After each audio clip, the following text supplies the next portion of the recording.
Cuando encontré a mi marido inconsciente junto al seguro de vida de $2 millones que había firmado sin mi conocimiento, supe que alguien había planeado su infarto. Lo que escuché en ese cuarto de hospital me confirmó que no era paranoia, era supervivencia. Pero nunca imaginé que la traición vendría de mi propio hijo, quien había encontrado algo que cambiaría todo entre las cosas de su padre. ¿Desde dónde nos estás viendo hoy? Déjanos tu ubicación en los comentarios y dale like y suscríbete al canal. Me llamo Carmen Rodríguez, tengo 58 años, y hasta hace 3 días pensaba que conocía a mi marido Roberto después de 35 años de matrimonio.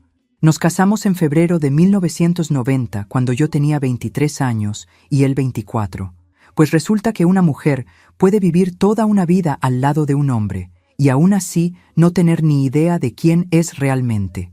Todo comenzó el viernes por la mañana, cuando Roberto se desplomó en la cocina mientras desayunábamos. El sonido de su cuerpo golpeando el suelo de azulejos aún me retumba en los oídos. Una cosa es saber que tu marido de 59 años tiene presión alta, y otra muy diferente es verlo convulsionando en el piso con los ojos en blanco.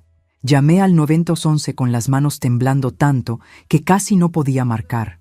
Los paramédicos llegaron en 8 minutos que se sintieron como 8 horas. Lo estabilizaron, lo subieron a la ambulancia y yo lo seguí al Hospital General San Miguel en mi viejo Corolla, manejando como una loca y rezando el rosario en voz alta. En urgencias me dijeron que había sufrido un episodio cardíaco severo.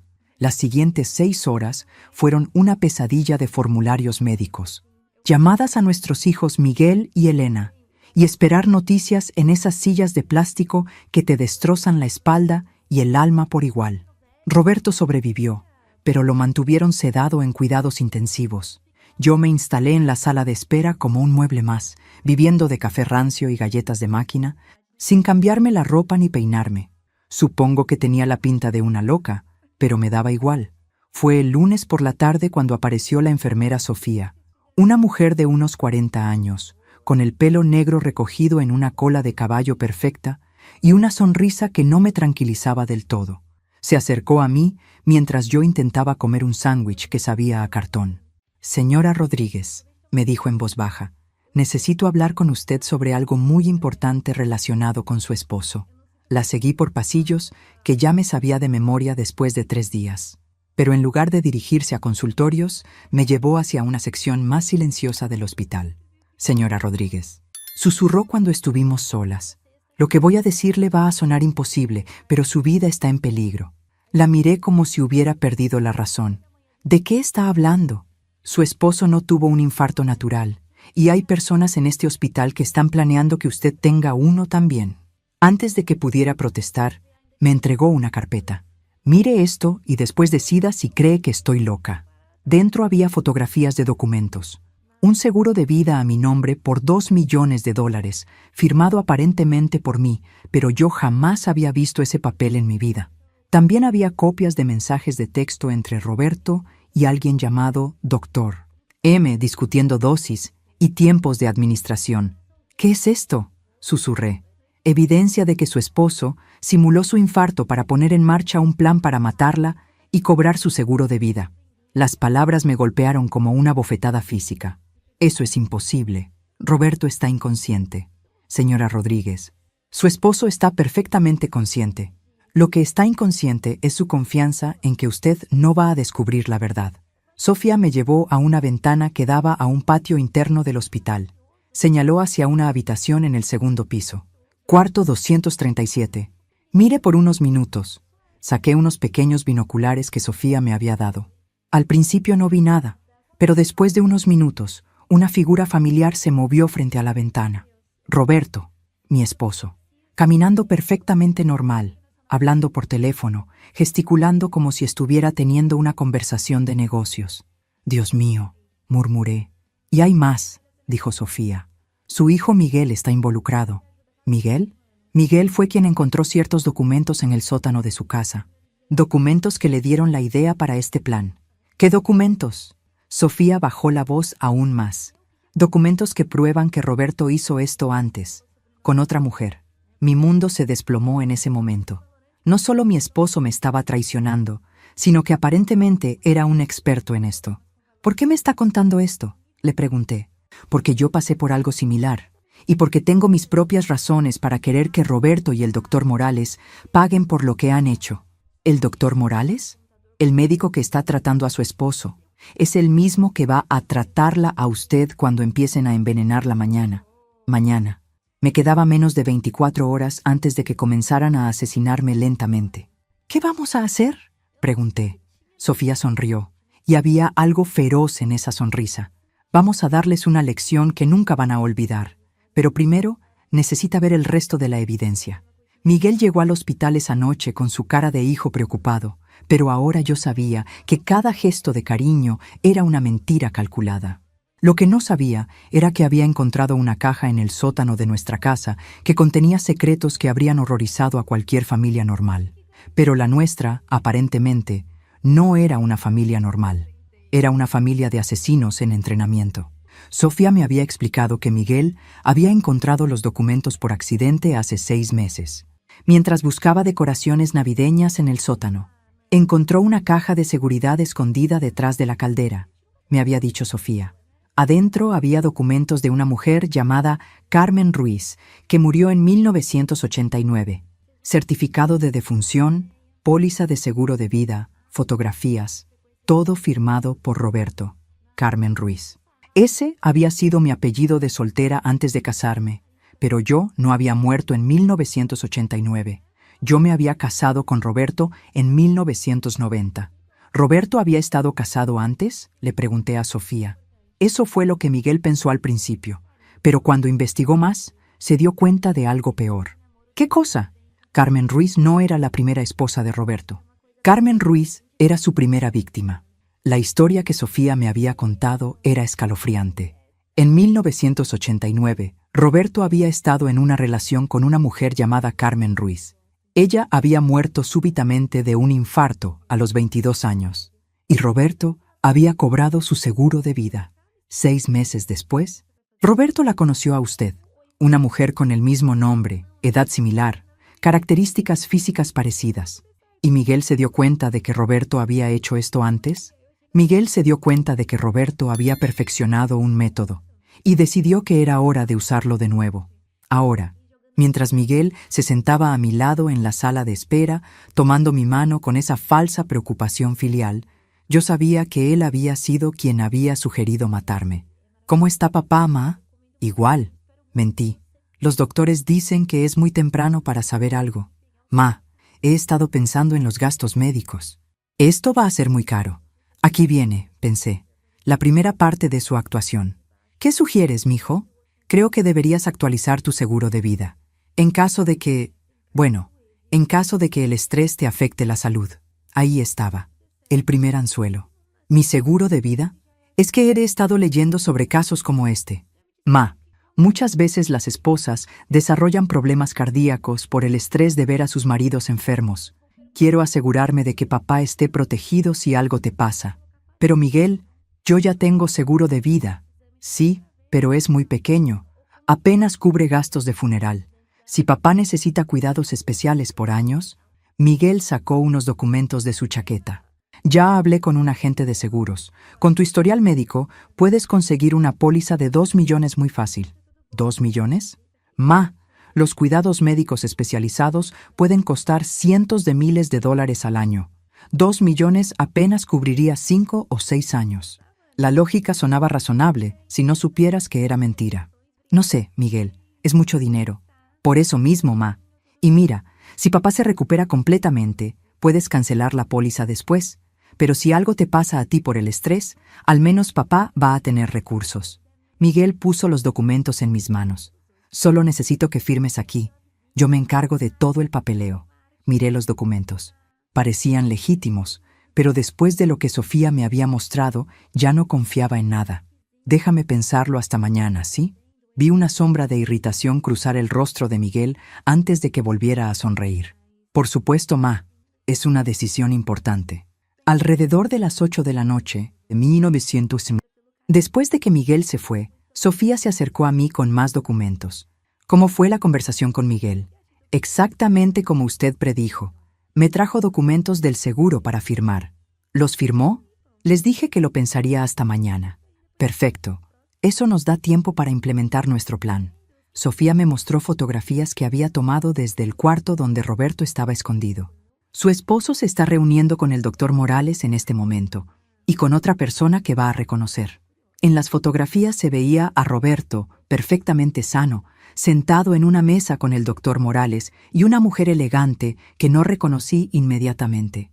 ¿Quién es la mujer? Se llama Patricia Vega. Oficialmente es especialista en cuidados paliativos. Extraoficialmente es la persona que se va a encargar de administrarle los medicamentos que la van a matar.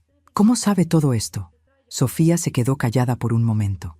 Porque Patricia Vega mató a mi hermana hace 2 años.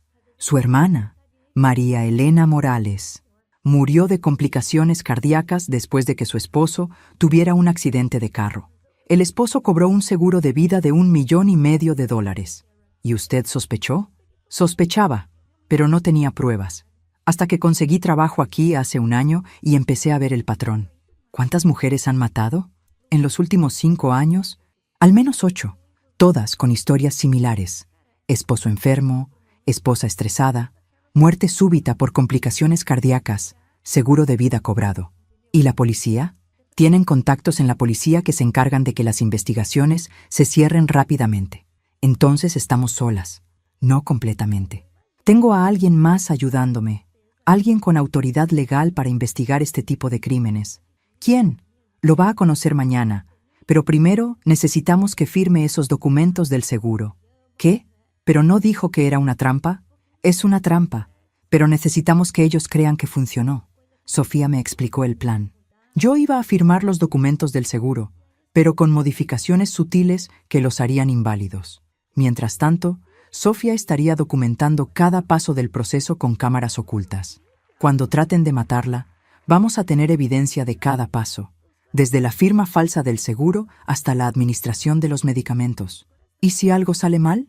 No va a salir mal, pero si pasa algo, ya tengo suficiente evidencia para enviar a Roberto, Miguel y el doctor Morales a la cárcel por el resto de sus vidas. Esa noche regresé a casa, donde todo se veía normal, pero ya no se sentía como hogar. Me senté en la sala donde había pasado tantas noches felices con Roberto y Miguel y me pregunté cuánto tiempo llevaban planeando matarme. Revisé el mail y encontré un mensaje de Elena desde España. Mamá, Miguel me contó que papá está en el hospital. ¿Necesitas que regrese? Mi beca termina en 2 meses y puedo adelantar el viaje. Al menos Elena no estaba involucrada. Era el único consuelo en toda esta pesadilla. Le respondí. No es necesario que regreses aún, mija. Papá está estable y Miguel me está ayudando mucho. No era mentira.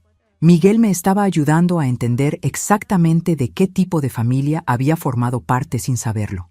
Al día siguiente, llegué al hospital con los documentos del seguro firmados, pero con las modificaciones que Sofía me había sugerido, cambios sutiles en fechas y números que harían que la póliza fuera legalmente inválida. Miguel revisó los documentos rápidamente y sonrió. Perfecto, ma. Yo me encargo de entregarlos a la compañía de seguros. ¿Cuándo entra en vigencia la póliza? Desde hoy. En caso de que algo pase. Algo iba a pasar, efectivamente. Pero no lo que Miguel esperaba. Resulta que Patricia Vega no solo había matado a la hermana de Sofía, sino que tenía un historial de ayudar a familias en crisis con soluciones muy permanentes. Lo que me sorprendió fue descubrir que mi querida nuera Paola también estaba al tanto del plan y que había estado estudiando mis horarios y hábitos durante meses, como si fuera una científica preparando un experimento. Pero si pensaban que iba a ser fácil convertirme en su próxima víctima, estaban muy equivocados. Sofía me había citado en el hospital temprano esa mañana para mostrarme más evidencia. Patricia Vega ha estado trabajando con el doctor Morales durante los últimos 3 años, me explicó mientras revisábamos documentos en una oficina vacía. Ella proporciona la expertise médica, él proporciona el acceso hospitalario. ¿Y cómo funciona exactamente? Es muy simple. La víctima viene al hospital por estrés relacionado con la enfermedad de un familiar. Patricia la evalúa y recomienda medicación para la ansiedad, pero la medicación está diseñada para inducir un infarto que parece completamente natural. ¿Y nadie sospecha? ¿Quién va a sospechar? Una mujer mayor, bajo estrés extremo, con historial familiar de problemas cardíacos, es la muerte más común en mujeres de su edad. Sofía me mostró expedientes médicos de las otras víctimas. María Santos, 52 años. Su esposo tuvo un accidente de trabajo. Ella murió de infarto 2 semanas después. Seguro de vida, $800,000. Teresa Ruiz, 59 años. Su hijo necesitaba una operación costosa. Ella murió de complicaciones cardíacas 3 semanas después de suscribir una póliza de $1 millón. Carmen López, 45 años. Su esposo tuvo cáncer. Ella murió de infarto durante el tratamiento. Seguro, 1.5 millones. Una tras otra, 8 mujeres que habían muerto en circunstancias aparentemente naturales, todas después de contratar seguros de vida significativos. ¿Y sus familias nunca sospecharon? Sus familias fueron las que las mataron. Esa revelación me golpeó como un martillo. ¿Todas fueron asesinadas por sus propias familias? En cada caso, fue un familiar cercano quien sugirió el seguro de vida, quien las trajo al hospital, quien se preocupó por su estrés y salud mental, como Miguel conmigo, exactamente como Miguel con usted. Sofía me mostró más fotografías, estas tomadas desde el estacionamiento del hospital. Ayer por la noche, después de que se fue a casa, Miguel se reunió con Patricia Vega en su carro. En las fotos se veía claramente a Miguel entregándole los documentos del seguro a Patricia, quien los revisaba cuidadosamente. También estaba Paola. Mi corazón se hundió. Mi nuera, la madre de mis nietos, también estaba involucrada. ¿Paola sabe lo que están planeando? Paola ha estado documentando sus hábitos durante meses. Horarios de comida, rutinas de ejercicio, medicamentos que toma, incluso sus programas de televisión favoritos. ¿Para qué? Para saber cuál es el mejor momento y método para administrarle el medicamento letal. Sofía me mostró páginas de un cuaderno que había logrado fotografiar desde lejos. Domingo. Carmen desayuna a las 8 a.m., siempre café con leche y tostadas. Lunes. Ve telenovela de 7 a 8 p.m., siempre con té de manzanilla. Martes. Toma aspirina para el dolor de rodilla alrededor de las 10 p.m. Paola había estado estudiándome como un depredador estudia a su presa. ¿Cuándo planean actuar? Según lo que escuché anoche, van a empezar mañana. Patricia va a recomendarle que venga al hospital para una evaluación de estrés. Y después, le van a dar medicación para ayudarla a lidiar con la situación. La primera dosis va a ser suave, para establecer que usted está tomando medicamentos para problemas psicológicos. La segunda dosis, 3 días después, va a ser la que la mate. ¿Cómo van a administrarla? En su casa. Miguel va a visitarla para apoyarla y va a poner el medicamento en algo que usted consume regularmente. ¿En mi té de manzanilla? Probablemente. Esa tarde, Paula apareció en mi casa con una sonrisa brillante y una bolsa de compras. Suegra querida, ¿cómo está? Preocupada por Roberto, como es natural. Por eso vine. Pensé que tal vez necesitaba que alguien hiciera las compras o limpiara un poco la casa. Paola empezó a moverse por mi cocina, como si fuera su propia casa, revisando la despensa, organizando medicamentos, tomando nota mental de dónde guardaba cada cosa. Veo que tiene té de manzanilla, comentó, revisando mis cajas de té. Miguel me contó que lo toma todas las noches. Sí, me ayuda a dormir. Qué bueno. El sueño es muy importante, especialmente en momentos de estrés como este. Paola siguió preparando la cena, pero yo la observaba cuidadosamente. Cada gesto, cada pregunta, cada comentario estaba diseñado para obtener información que pudiera ser usada contra mí. ¿A qué hora se acuesta normalmente? Alrededor de las 10:30. ¿Y se levanta temprano? A las 7 a.m. para ir al hospital. ¿Toma algún medicamento regularmente? Solo aspirina para las rodillas. Paola asintió, como si estuviera tomando nota mental. Suegra, he estado pensando que tal vez debería hablar con algún especialista sobre el estrés. Miguel conoce a una doctora muy buena en el hospital. ¿Una doctora? Sí, se especializa en ayudar a familias que están pasando por crisis médicas. Se llama Patricia Vega. Ahí estaba, la invitación a mi propia ejecución. No sé, Paola. No me gusta hablar de mis problemas con extraños. Pero, suegra, no es bueno guardar todo adentro. Y la doctora Vega tiene mucha experiencia con casos como el de Roberto. ¿Casos como el de Roberto? Sí, esposos que tienen problemas cardíacos y esposas que necesitan apoyo emocional. Apoyo emocional. Una manera muy creativa de describir asesinato. Déjame pensarlo. Por supuesto, pero suegra, realmente creo que le haría bien hablar con alguien profesional. Después de que Paola se fue, llamé a Sofía. Paola acaba de sugerirme que hable con Patricia Vega. ¿Y qué le dijo? Que lo iba a pensar. Perfecto. Necesitamos que acepte la cita con Patricia. ¿Qué? ¿No es eso exactamente lo que ellos quieren? Es exactamente lo que ellos quieren. Pero no es lo que van a conseguir. Sofía me explicó la siguiente fase del plan. Usted va a tener esa cita con Patricia Vega, pero va a estar conectada a un micrófono inalámbrico que va a grabar toda la conversación. Cuando Patricia le explique el tratamiento que va a recibir, vamos a tener su confesión completa. ¿Y si trata de darme algo durante la cita? No lo va a hacer. La primera cita siempre es solo evaluación. Patricia es muy cuidadosa de parecer completamente profesional y ética en los primeros encuentros. ¿Y después? Después vamos a tener evidencia suficiente para arrestar a todo el grupo. ¿Todo el grupo? Carmen, esto es más grande de lo que pensamos. Hemos identificado al menos 5 médicos y 3 enfermeras que están involucrados en esta red. También 2 investigadores de seguros y un detective de policía. ¿Un detective de policía? El detective Ramírez. Es quien se encarga de cerrar las investigaciones rápidamente cuando alguien hace preguntas sobre estas muertes súbitas. ¿Cómo descubrieron todo esto? Porque no soy realmente Sofía Delgado. La miré confundida. ¿Cómo se llama realmente? Me llamo Ana García. Soy investigadora del FBI. ¿Del FBI? He estado investigando esta red durante 2 años. Su caso iba a ser mi evidencia final para cerrar toda la operación. Así que todo esto es una operación federal. Y usted, señora Rodríguez, va a ayudarnos a meter a todos estos asesinos en la cárcel por el resto de sus vidas. Por primera vez en días, sonreí de verdad. ¿Cuándo empezamos?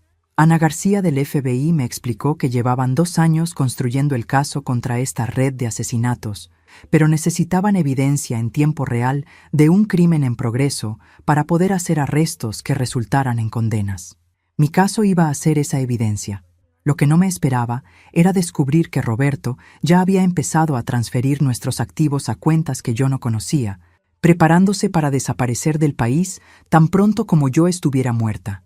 Señora Rodríguez, me dijo Ana esa mañana en una oficina real del FBI, necesito que entienda exactamente qué está pasando y cuáles son los riesgos.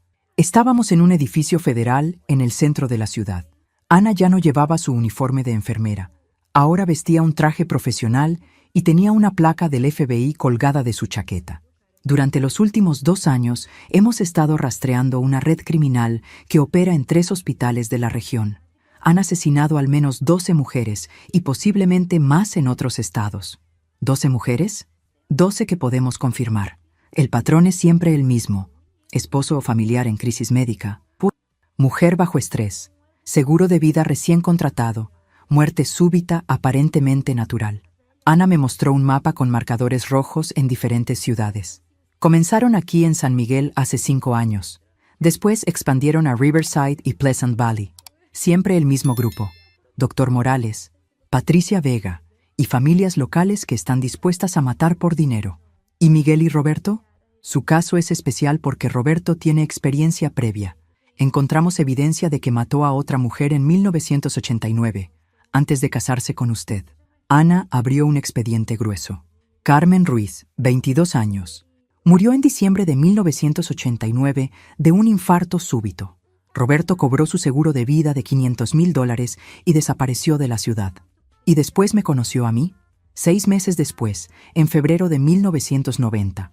Una mujer con el mismo nombre, edad similar, sin familia cerca que hiciera preguntas.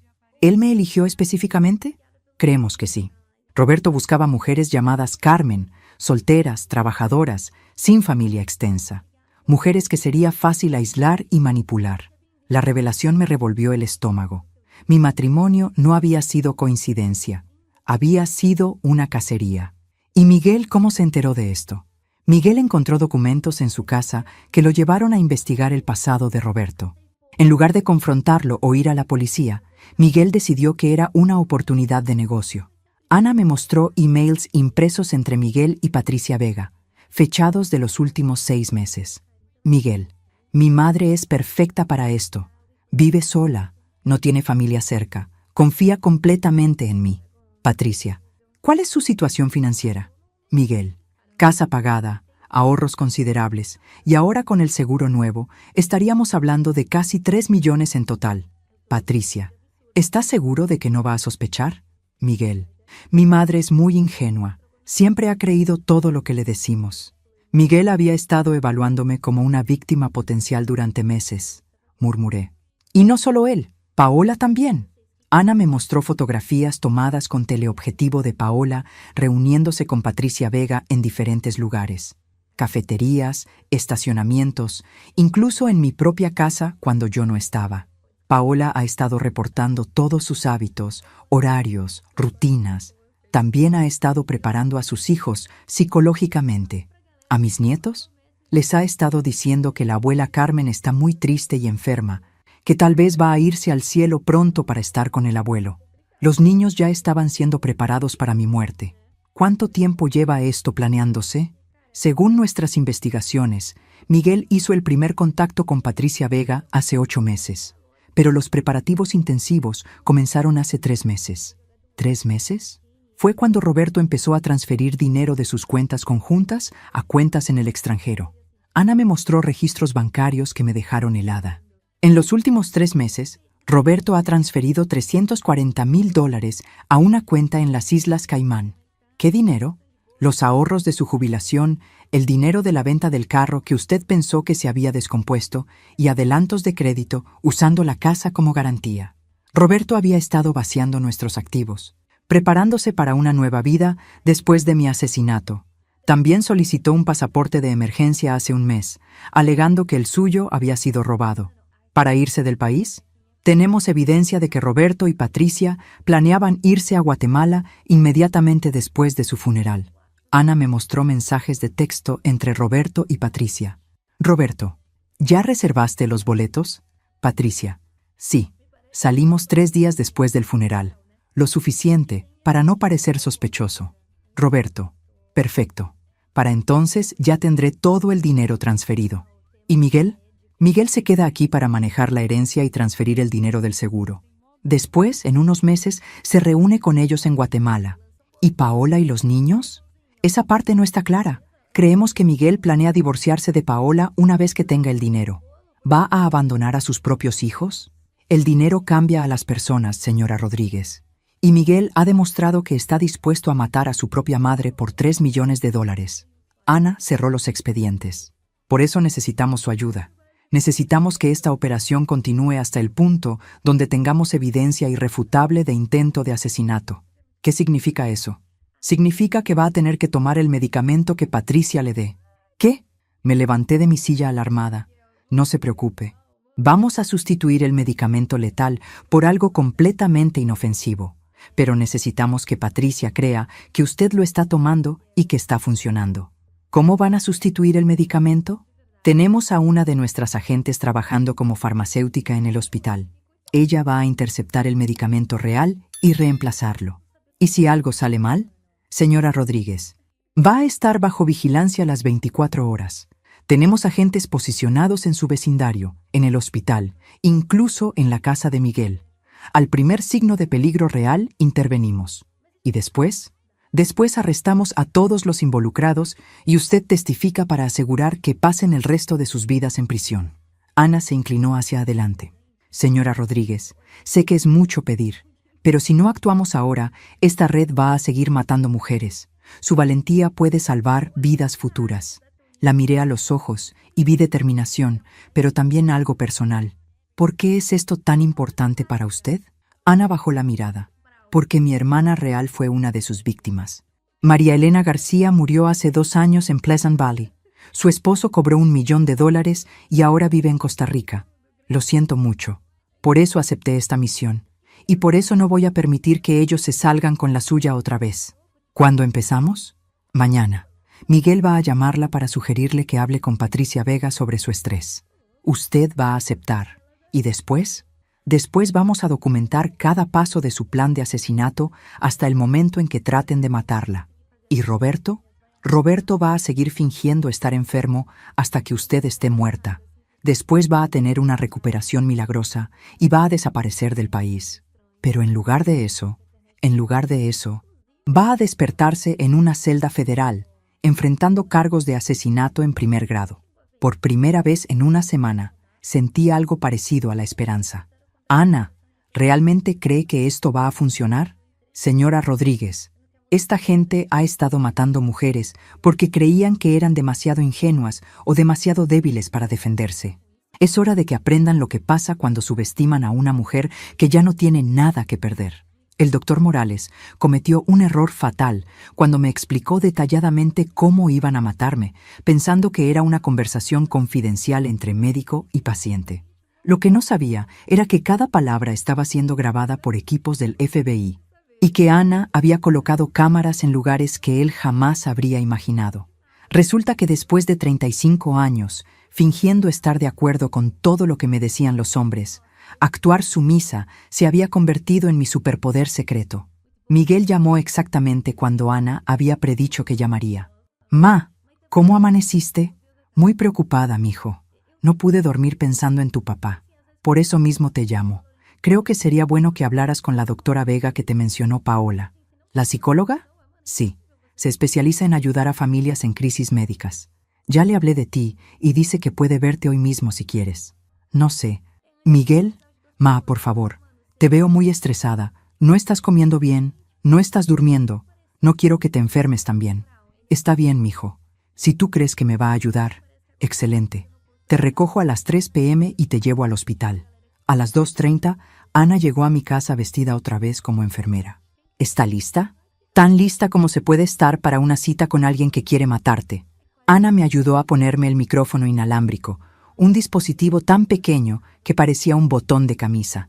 Este micrófono va a captar todo lo que se diga en un radio de 20 metros.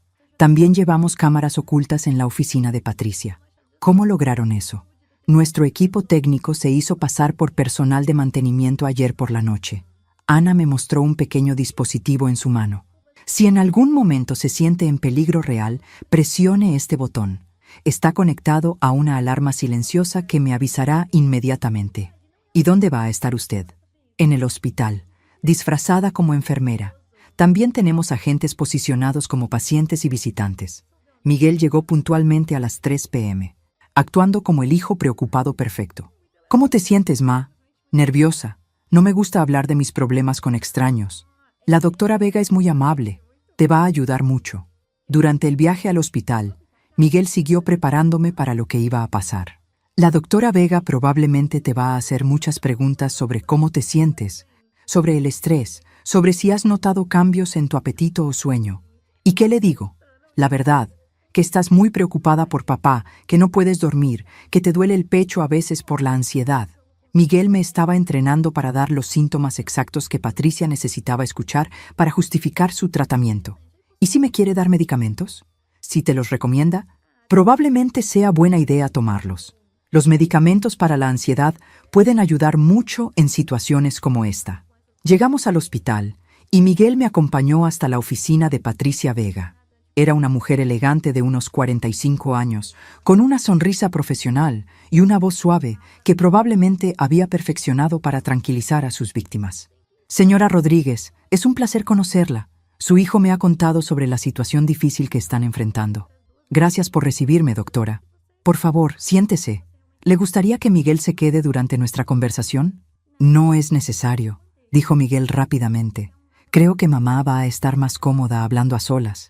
Miguel se fue, dejándome sola con Patricia.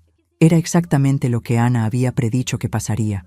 «Señora Rodríguez, entiendo que su esposo está en el hospital con problemas cardíacos». «Sí, doctora. Ha estado muy grave». «¿Y cómo la está afectando esto a usted?» «Me siento muy preocupada todo el tiempo. No puedo dormir, casi no como, y a veces siento como si no pudiera respirar bien». «¿Dolor en el pecho?» «Sí, especialmente cuando pienso en la posibilidad de perder a Roberto». Patricia tomaba notas cuidadosamente. ¿Ha tenido episodios de mareo o palpitaciones? Algunas veces. ¿Antecedentes familiares de problemas cardíacos? Mi madre murió de un infarto a los 65 años. Vi cómo los ojos de Patricia se iluminaron ligeramente cuando mencioné el historial familiar. Señora Rodríguez, lo que está experimentando es completamente normal para alguien en su situación. El estrés prolongado puede tener efectos muy serios en la salud física. ¿Qué tan serios? En mujeres de su edad, especialmente con historial familiar de problemas cardíacos, el estrés emocional puede precipitar eventos cardíacos reales. ¿Infartos? Es posible. Por eso es muy importante que tratemos su ansiedad de manera agresiva. Patricia se levantó de su escritorio y se dirigió a un gabinete médico. Voy a prescribirle un medicamento que va a ayudar con la ansiedad y también va a proteger su corazón durante este periodo difícil. Sacó un frasco de pastillas. Se llama CardioCalm. Es un ansiolítico especialmente diseñado para pacientes con riesgo cardíaco. CardioCalm. Ana me había dicho que este era el nombre que usaban para el medicamento letal. ¿Cómo funciona? Reduce la ansiedad y regula el ritmo cardíaco. Va a tomarla 2 veces al día, una en la mañana con el desayuno, otra en la noche antes de acostarse. ¿Tiene efectos secundarios? Pueden presentarse algunos mareos leves al principio, tal vez un poco de somnolencia, pero esos efectos desaparecen en unos días. Patricia me entregó el frasco con instrucciones escritas. Es muy importante que tome la medicación exactamente como se la he prescrito.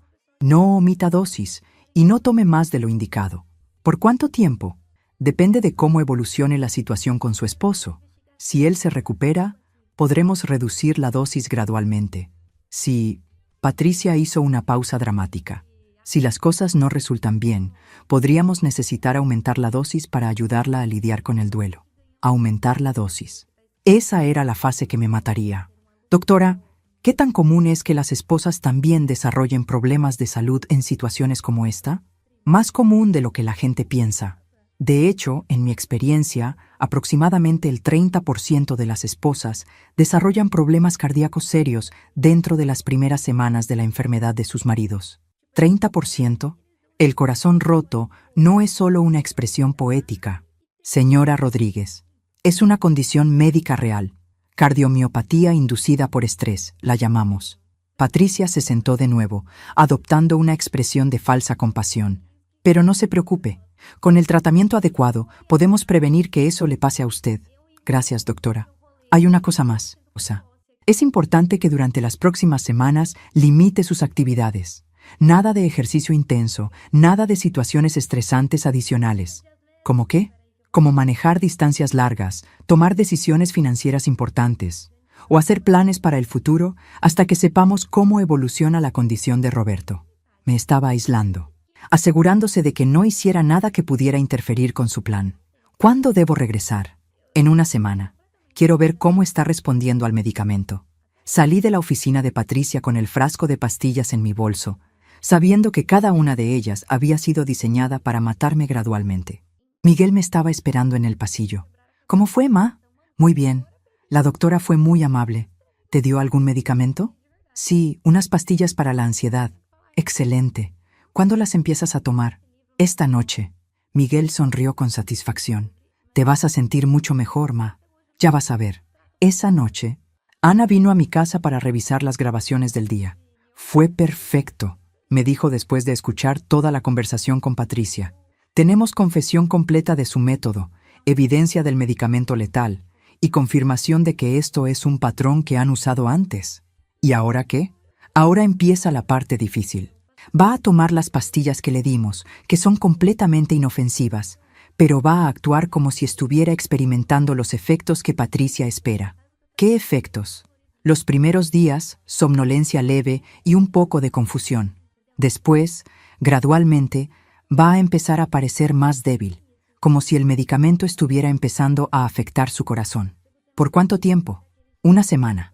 Después, cuando Patricia recomiende aumentar la dosis, vamos a hacer los arrestos. ¿Va a funcionar?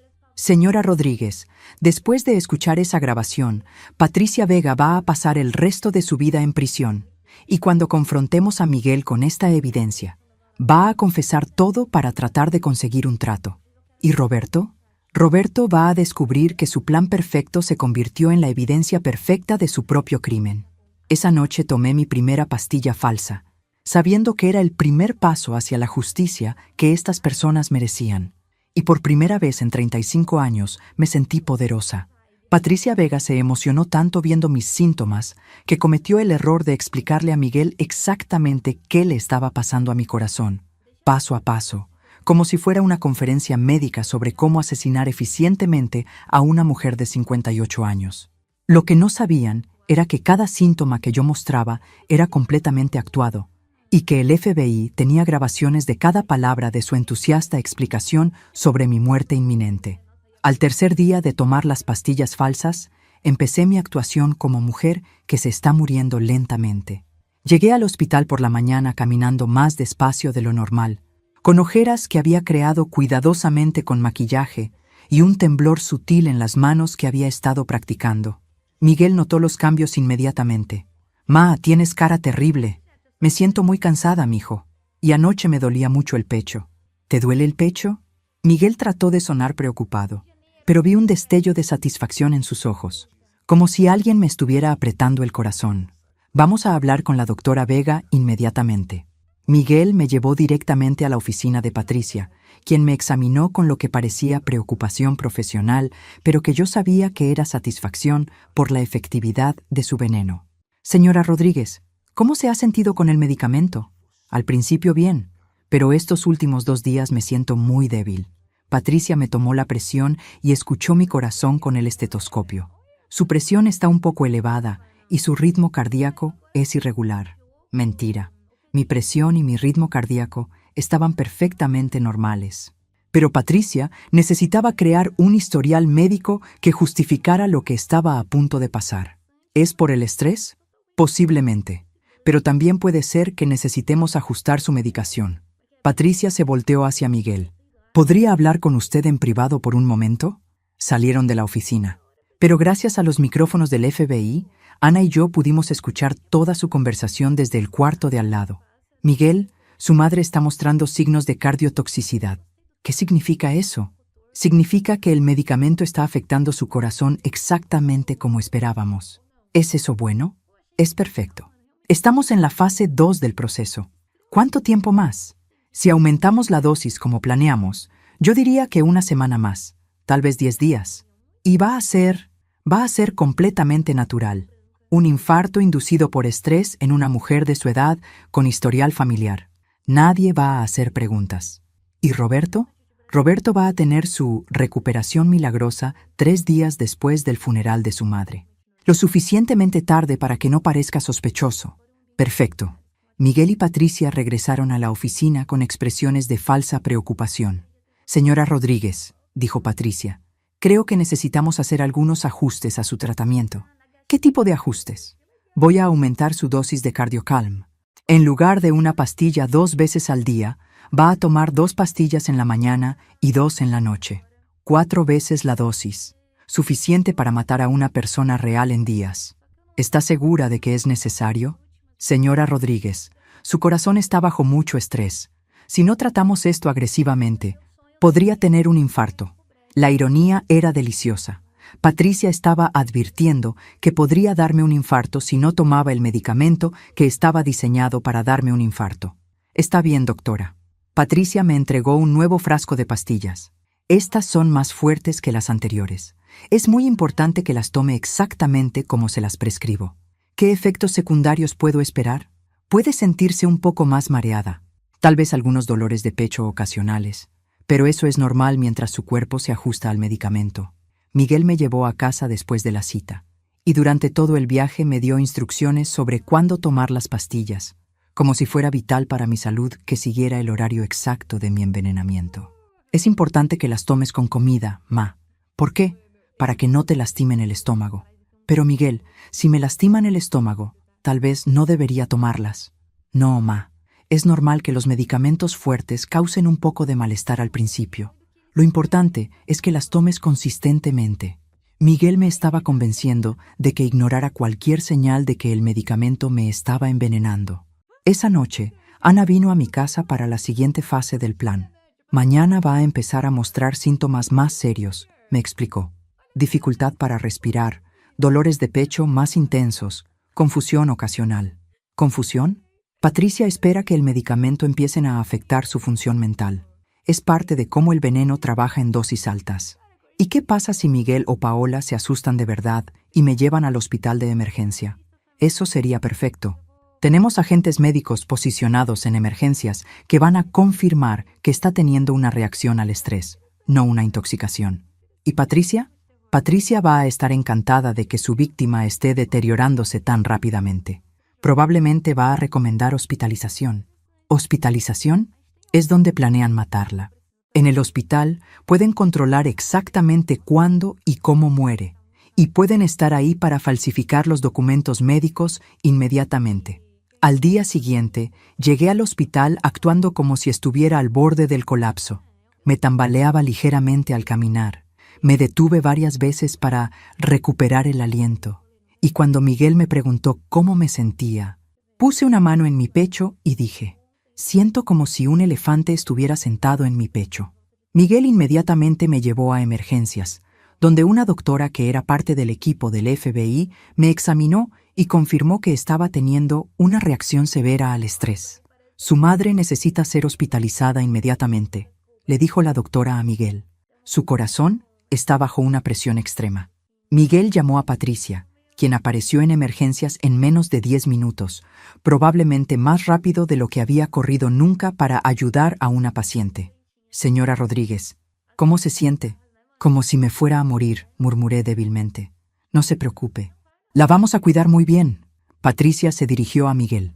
Vamos a ingresarla en el área de cardiología para monitoreo intensivo. ¿Es muy grave? Es serio, pero estamos a tiempo de hacer algo. Hacer algo.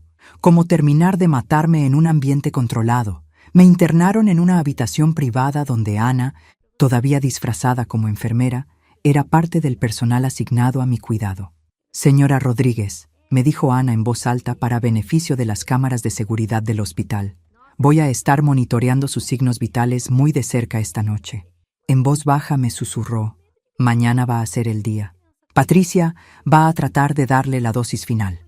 ¿Está segura? Completamente. La hemos estado escuchando planear con Roberto y Miguel.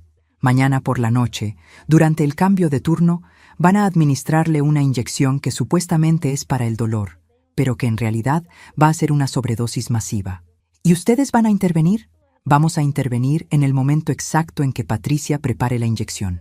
Queremos que llegue lo más lejos posible, sin poner en riesgo real su vida. ¿Y Roberto? Roberto va a estar aquí mañana. Aparentemente quiere estar presente para su momento de crisis. ¿Va a fingir que se recuperó milagrosamente?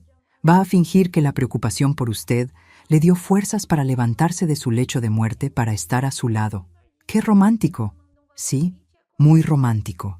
Especialmente porque tenemos grabaciones de él planeando exactamente qué va a decir para sonar como el esposo devoto devastado por la pérdida de su amada esposa. Esa noche, acostada en la cama del hospital, pensé en todas las mujeres que habían estado en esta misma situación antes que yo. Mujeres que confiaron en sus familias, que nunca sospecharon que las personas que más amaban las estaban matando por dinero. Pero esta vez iba a ser diferente. Esta vez, los asesinos iban a descubrir lo que pasaba cuando subestimaban a su víctima. Roberto apareció en mi habitación del hospital esa mañana con una actuación digna de un Oscar, interpretando al esposo devoto que había encontrado fuerzas sobrenaturales para levantarse de su lecho de muerte y estar al lado de su amada esposa en crisis. Lo que hizo que su performance fuera aún más impresionante era que había ensayado cada gesto, cada palabra, cada lágrima con Patricia Vega, sin saber que el FBI había grabado todos esos ensayos la noche anterior. Carmen. Roberto entró a mi habitación en una silla de ruedas empujada por Miguel, con una bata de hospital y una cara de preocupación que habría convencido a cualquiera que no supiera la verdad. «Roberto, ¿qué haces aquí? Deberías estar descansando. No podía quedarme en mi cama sabiendo que estás aquí». Roberto tomó mi mano con manos temblorosas que eran completamente ficticias. Los doctores trataron de impedírmelo, pero les dije que prefería morir a tu lado que vivir sin ti. Miguel se acercó al otro lado de mi cama. «Papá insistió en venir, ma. Dice que si algo te pasa, él no quiere seguir viviendo». «Roberto, mi amor, tienes que cuidarte. No puedes arriesgar tu salud por mí». «Carmen, Después de 35 años de matrimonio, no me vas a dejar solo ahora. Roberto empezó a llorar, y juro que si no hubiera sabido que era un asesino profesional, me habría conmovido hasta las lágrimas. No voy a dejarte solo, mi amor. Solo estoy un poco enferma por el estrés. Los doctores dicen que tu corazón está muy débil, dijo Miguel. Pero papá y yo vamos a estar aquí contigo hasta que te recuperes. O hasta que Dios decida llevarte, añadió Roberto con voz quebrada. Pero si eso pasa, quiero que sepas cuánto te amo. Patricia Vega entró en ese momento, aparentemente conmovida por esta escena de amor matrimonial. Señor Rodríguez, no debería estar fuera de su habitación. Doctora, no me puede pedir que abandone a mi esposa cuando más me necesita. Entiendo sus sentimientos, pero su propia salud. Mi salud no importa si Carmen no está conmigo. Patricia fingió considerarlo por un momento. Está bien, puede quedarse, pero solo por unas horas. Lo que Patricia realmente estaba pensando era que era perfecto tener a Roberto presente cuando me asesinaran. Así él podría ser testigo de mis últimos momentos, y su dolor sería más convincente para el personal del hospital. Ana entró a revisar mis signos vitales, y mientras lo hacía, me susurró al oído. Esta noche, a las 11 p.m., Patricia va a venir con una jeringa que supuestamente contiene morfina para el dolor. Durante el día, Roberto y Miguel mantuvieron su actuación de familia devota. Roberto me contaba historias de nuestros primeros años de matrimonio. Miguel recordaba momentos especiales de su infancia, los dos actuando como si fuera mi lecho de muerte cuando en realidad estaban esperando a que llegara el momento de crearlo. Alrededor de las 6 p.m., Paola llegó con mis nietos. «Abuela Carmen», dijo mi nieta de 8 años, «¿te vas a poner mejor?» «Claro que sí, mi amor». La abuela solo está un poco cansada, pero Paola ya había estado preparando a los niños para otra posibilidad. Mami nos dijo que tal vez la abuela se va a ir al cielo como el abuelo Roberto cuando él estaba enfermo, dijo mi nieto de 6 años. ¿El abuelo Roberto? Lo miré confundida. Sí, continuó el niño. Mami dice que cuando la gente mayor se enferma mucho, a veces Dios los llama para que estén juntos en el cielo. Roberto se las había arreglado para fingir estar al borde de la muerte por una semana mientras planeaba mi asesinato. Pero los niños habían sido preparados para creer que ambos estábamos muriendo. «No se preocupen», les dije, «la abuela va a estar bien». «¿Prometes?», preguntó mi nieta. «Te prometo que voy a estar aquí por mucho tiempo más». Era una promesa que tenía plena intención de cumplir. Después de que Paola se llevó a los niños, Roberto se acercó más a mi cama. «Carmen, quiero que sepas que estos han sido los mejores 35 años de mi vida. Los míos también, Roberto. ¿Y si algo te pasa esta noche? ¿Esta noche? ¿Por qué esta noche? Es que los doctores dijeron que las próximas horas van a ser críticas. Tu corazón está muy débil». Roberto me estaba preparando psicológicamente para mi muerte, asegurándose de que no fuera una sorpresa cuando pasara durante la noche. «Roberto, tengo miedo». «No tengas miedo, mi amor. Si es tu momento, va a ser peaceful. Los doctores van a asegurarse de que no sientas dolor». «¿Cómo lo sabes?» «Porque hablé con la doctora Vega. Me explicó todo el proceso. Si tu corazón no puede más, te van a dar medicamentos para que te duermas tranquilamente». Roberto me estaba explicando exactamente cómo me iban a asesinar, presentándolo como un acto de misericordia médica. A las 10:30 p.m., Patricia entró a la habitación con una enfermera que yo no conocía. «Señora Rodríguez, sus signos vitales muestran que está teniendo mucho dolor. Vamos a darle algo para que esté más cómoda». «¿Qué tipo de medicamento?» «Morfina.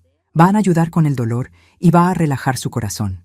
Patricia preparó una jeringa mientras Roberto y Miguel observaban desde sus sillas. «¿Va a doler?», pregunté. «No va a sentir nada», me aseguró Patricia. «Va a ser como quedarse dormida». Patricia se acercó a mi línea intravenosa con la jeringa en la mano. «Señora Rodríguez, cuente hasta 10 y todo va a estar mejor». Patricia insertó la jeringa en mi línea cuarto y empezó a empujar el émbolo. 1, 2, 3. La puerta de la habitación se abrió violentamente. «FBI, todos al suelo». 5 agentes entraron con armas desenvainas, liderados por Ana, que ya no llevaba uniforme de enfermera sino chaleco del FBI. Patricia soltó la jeringa, que se estrelló contra el suelo. «Patricia Vega está bajo arresto por intento de asesinato». Roberto trató de levantarse de su silla de ruedas, pero 2 agentes lo inmovilizaron inmediatamente. Roberto Rodríguez está bajo arresto por conspiración para cometer asesinato. Miguel corrió hacia la puerta, pero fue tacleado por otro agente antes de llegar al pasillo. Miguel Rodríguez está bajo arresto por conspiración para cometer asesinato. Patricia empezó a gritar. Esto es un error. Yo soy doctora. Estaba tratando de salvar a esta mujer. Ana se acercó a Patricia con las esposas. Doctora Vega, tenemos grabaciones de usted explicando exactamente cómo iba a matar a la señora Rodríguez. Tenemos documentos que prueban que ha asesinado al menos 8 mujeres en los últimos 3 años. Y tenemos evidencia física del veneno que acaba de intentar inyectar. Roberto, desde el suelo donde lo tenían esposado, me miró con una expresión que ya no era de esposo amoroso, sino de depredador que se ha dado cuenta de que su presa se convirtió en cazador. Carmen, ¿cómo supiste? Roberto, después de 35 años creí que te conocía. Resulta que tenías razón. Después de 35 años finalmente te conozco. Miguel, con las manos esposadas detrás de la espalda, me gritó: «Esto no va a funcionar. No tienes evidencia real, solo sus picones». Ana sonrió y sacó un dispositivo de grabación. «Miguel, ¿te gustaría escuchar tu conversación de esta mañana con Patricia?» Ana presionó play y la voz de Miguel llenó la habitación. «¿Estás segura de que la inyección de esta noche va a funcionar?» «Completamente segura. Una sobredosis de potasio va a causar un paro cardíaco instantáneo. Va a parecer que su corazón simplemente se detuvo por el estrés. ¿Y no van a poder detectar el potasio en la autopsia? Para cuando hagan la autopsia, si es que la hacen, los niveles de potasio van a estar normalizados. No hay manera de probar que fue inducido».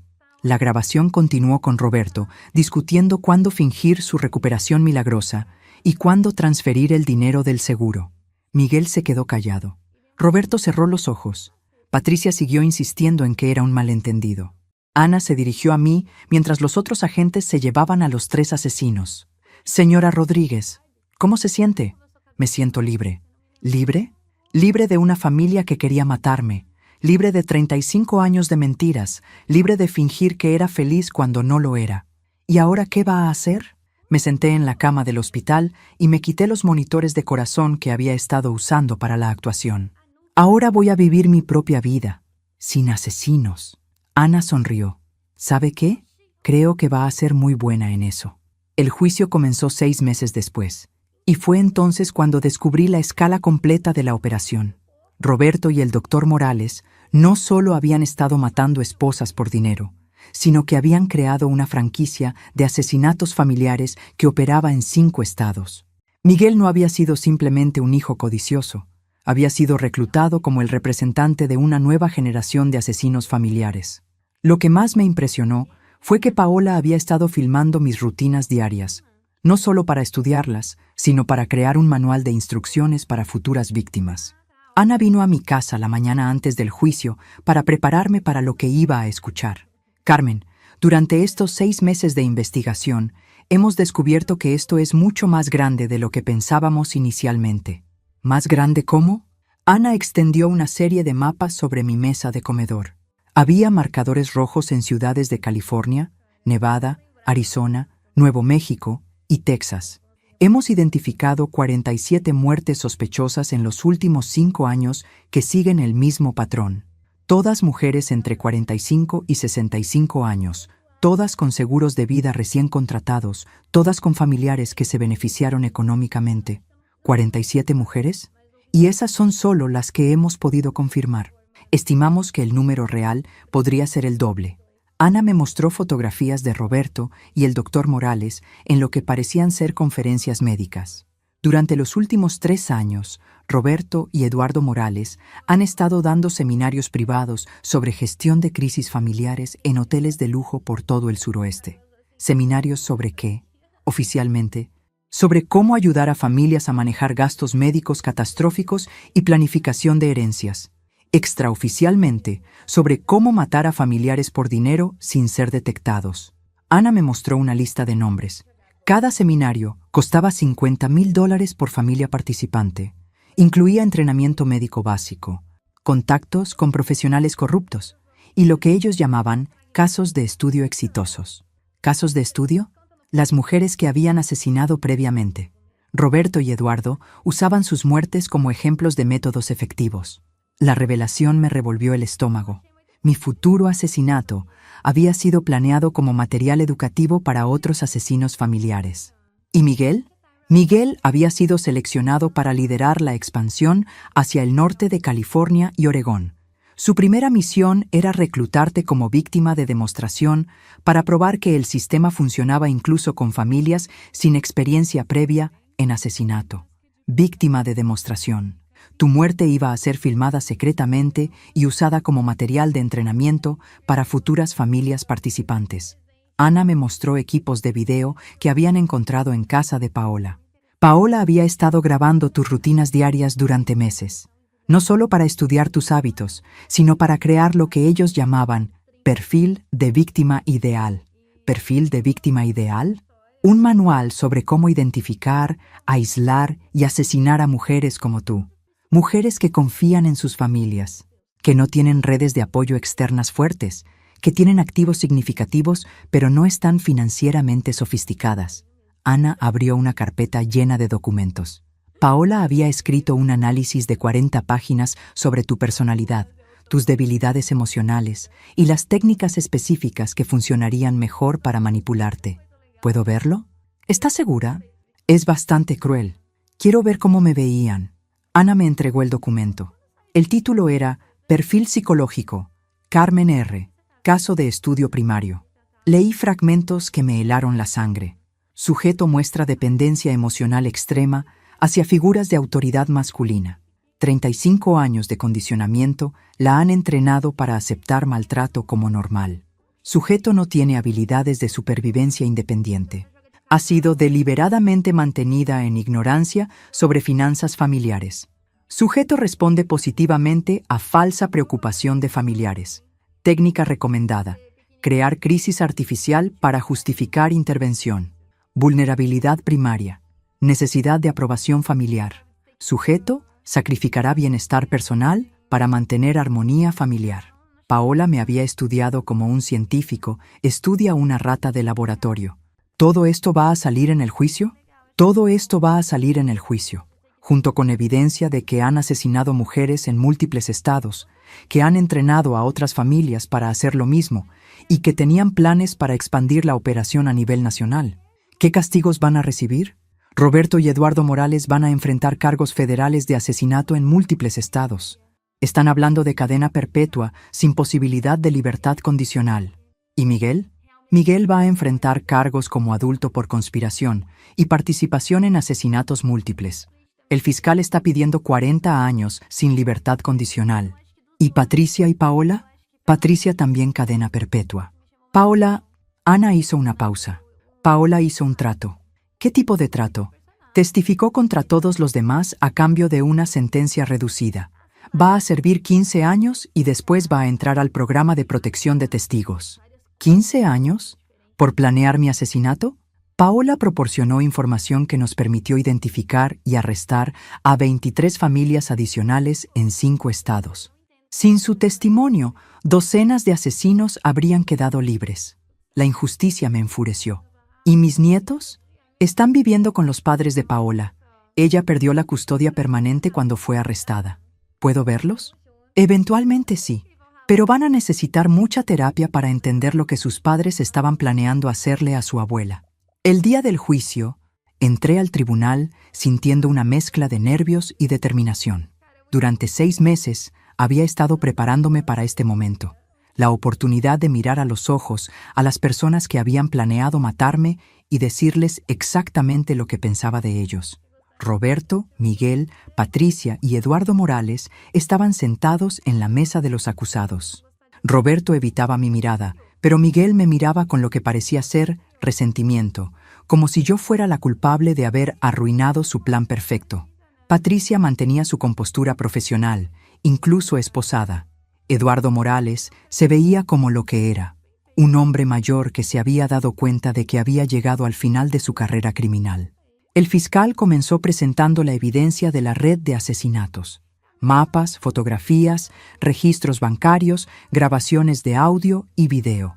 Damas y caballeros del jurado, durante los próximos días van a escuchar evidencia de una de las conspiraciones criminales más extensas y calculadas en la historia moderna de Estados Unidos. Estos acusados no solo planearon asesinar a Carmen Rodríguez por dinero, convirtieron el asesinato familiar en un negocio, entrenaron a otras familias, crearon manuales de instrucciones, establecieron una red que se extendía por 5 estados, y lo hicieron con tal precisión, tal frialdad calculada, que Carmen Rodríguez estuvo a minutos de convertirse en la víctima número 48 de una operación que había perfeccionado el arte de hacer que el asesinato pareciera muerte natural. El fiscal señaló hacia la mesa de los acusados. Estos no son criminales desesperados que actuaron por impulso. Son empresarios del asesinato que convirtieron el amor familiar en una industria de muerte. Cuando fue mi turno de testificar, caminé hacia el estrado sintiendo el peso de todas las mujeres que habían muerto antes que yo. «Señora Rodríguez», me preguntó el fiscal, después de escuchar toda la evidencia, ¿cómo se siente sobre lo que su familia le hizo? Miré directamente a Roberto y Miguel antes de responder. Me siento traicionada por 35 años de mentiras. Me siento furiosa por todas las mujeres que murieron antes que yo, pero principalmente me siento agradecida. ¿Agradecida? Agradecida de haber sobrevivido para poder estar aquí hoy, asegurándome de que estas personas nunca vuelvan a matar a nadie. ¿Y qué le diría a otras mujeres que puedan estar en situaciones similares? Les diría que confíen en sus instintos. Si algo se siente mal, probablemente está mal. Y les diría que a veces la supervivencia requiere ser más inteligente que las personas que supuestamente te aman. Miré a Miguel una última vez. Y les diría que el amor real no viene con pólizas de seguro de vida adjuntas. La revelación más devastadora del juicio llegó cuando el FBI presentó evidencia de que Roberto había estado casado con otra mujer llamada Carmen antes de conocerme, y que esa mujer también había muerto súbitamente después de contratar un seguro de vida millonario. No era solo que Roberto fuera un asesino, era que había estado casando mujeres llamadas Carmen durante décadas, perfeccionando su método con cada víctima. Y Miguel no solo había descubierto esto, sino que había sugerido que era hora de actualizar el sistema familiar para una nueva generación.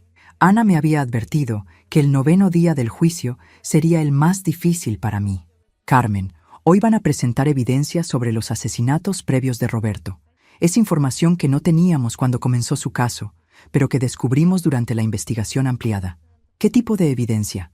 Evidencia de que Roberto ha estado haciendo esto mucho más tiempo de lo que pensábamos. En la corte, el fiscal presentó documentos que me destrozaron emocionalmente. Damas y caballeros del jurado, Roberto Rodríguez no comenzó su carrera criminal con Carmen Rodríguez. Comenzó en 1987, 2 años antes de conocerla. Su primera víctima fue Carmen Delgado, de 21 años, enfermera en el Hospital General de Phoenix. Se casó con ella en enero de 1987. Ella murió en noviembre del mismo año de un infarto súbito. Roberto cobró $300,000 de su seguro de vida. Mi corazón se detuvo. Carmen Delgado. El mismo nombre que yo había usado de soltera antes de casarme. Su segunda víctima fue Carmen Torres, de 24 años, maestra de escuela primaria en Tucson. Se casó con ella en marzo de 1988. Ella murió en diciembre del mismo año. Roberto cobró $450,000. Su tercera víctima fue Carmen Ruiz, de 22 años, contadora en una firma de Las Vegas. Se casó con ella en febrero de 1989. Ella murió en noviembre de 1989. Roberto cobró $500,000. El fiscal me miró directamente.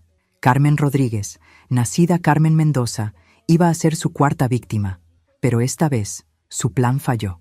Roberto había estado casando mujeres llamadas Carmen por 3 años antes de conocerme. Yo no había sido una víctima aleatoria. Había sido seleccionada específicamente porque encajaba en su patrón. ¿Cómo las conocía?, preguntó el jurado. Roberto trabajaba como consultor de seguros de vida, viajando por el suroeste. Su trabajo le daba acceso a información personal sobre mujeres jóvenes, solteras, con potencial de ingresos altos. Las cortejaba específicamente porque sabía exactamente cuánto valían financieramente. El fiscal mostró fotografías de las 3 Carmen anteriores. Todas eran jóvenes, atractivas, profesionales. Todas Se parecían a mí cuando era joven. Roberto Rodríguez desarrolló un sistema. Identificaba víctimas potenciales a través de su trabajo. Las cortejaba rápidamente. Se casaba con ellas. Las convencía de contratar seguros de vida significativos. Las asesinaba entre 8 y 12 meses después del matrimonio. Cobraba el dinero y desaparecía para comenzar el ciclo de nuevo. ¿Qué cambió con Carmen Rodríguez? Lo que cambió fue que Roberto decidió establecerse. En lugar de seguir moviéndose después de asesinar a Carmen Rodríguez, decidió quedarse y crear una vida normal. Tuvo hijos. Desarrolló una reputación en la comunidad. Pero 35 años después, cuando los gastos aumentaron y las oportunidades se presentaron, decidió volver a su carrera criminal original. El fiscal señaló hacia Miguel, esta vez con ayuda de su hijo. Miguel Rodríguez no solo sabía sobre los asesinatos previos de su padre, los estudió, los analizó y sugirió mejoras. Ana presentó documentos escritos a mano por Miguel que me enfermaron. Papá, tus métodos anteriores eran demasiado obvios. 3 esposas muertas en 3 años llamaría la atención hoy en día, pero una esposa que muere después de 35 años de matrimonio por estrés relacionado con tu propia enfermedad, eso es genial.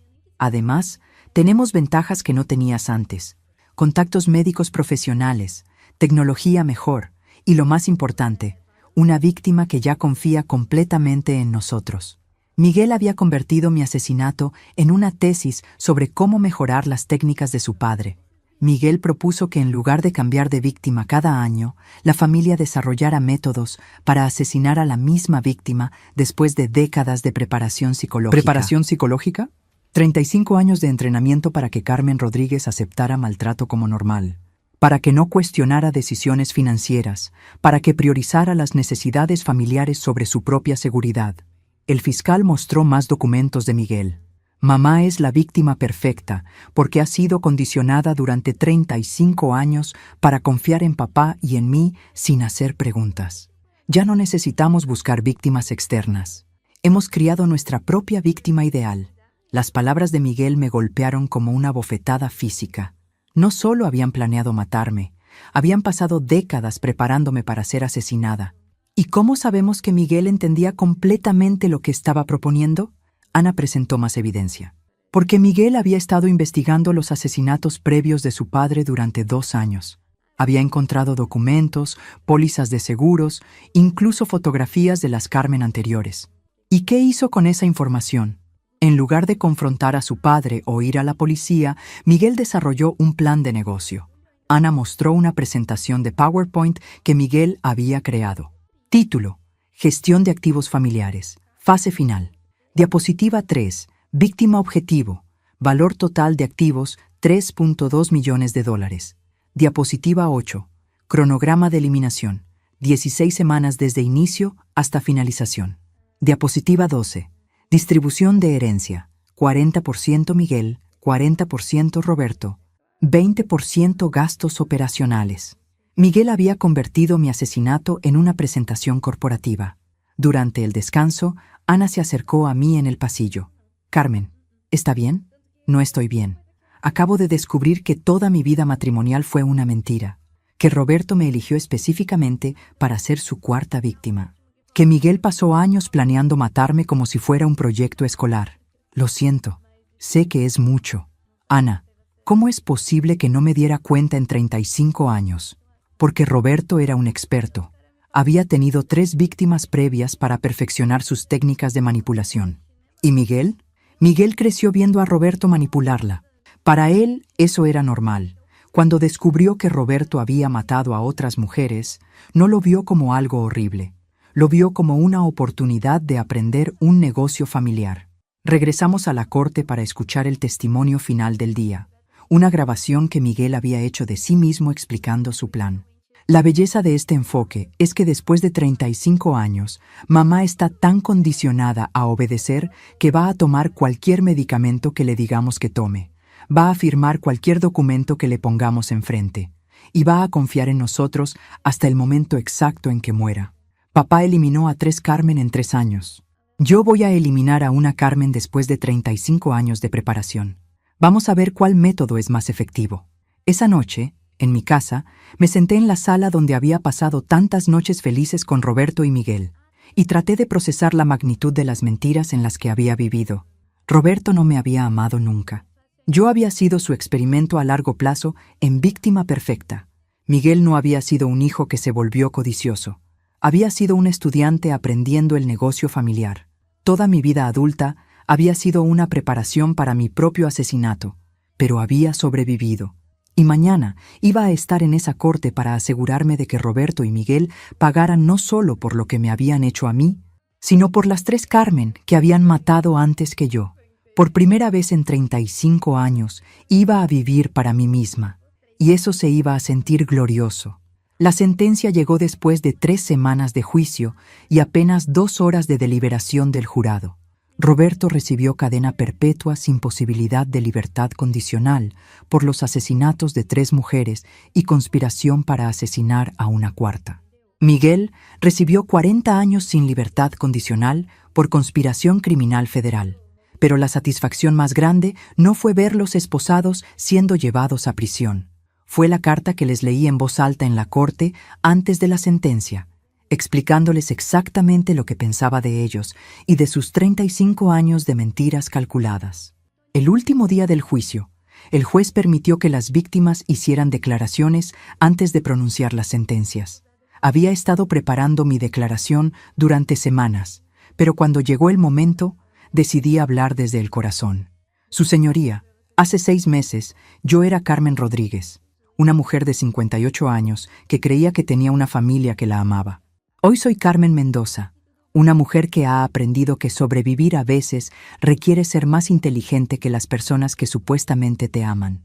Miré directamente a Roberto, que por primera vez en todo el juicio me sostuvo la mirada.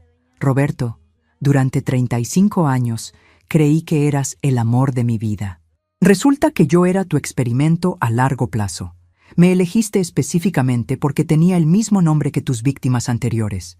Me condicionaste durante décadas para ser la víctima perfecta. Pero cometiste un error fatal. Subestimaste la capacidad de una mujer de 58 años para defenderse cuando finalmente entiende la verdad. Me volteé hacia Miguel.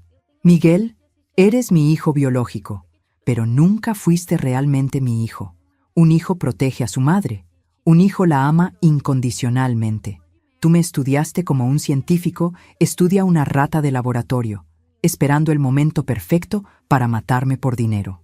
Pasaste años desarrollando un plan de negocio para mi asesinato. Convertiste mi muerte en una presentación de PowerPoint. Calculaste exactamente cuánto dinero ganarías con mi funeral.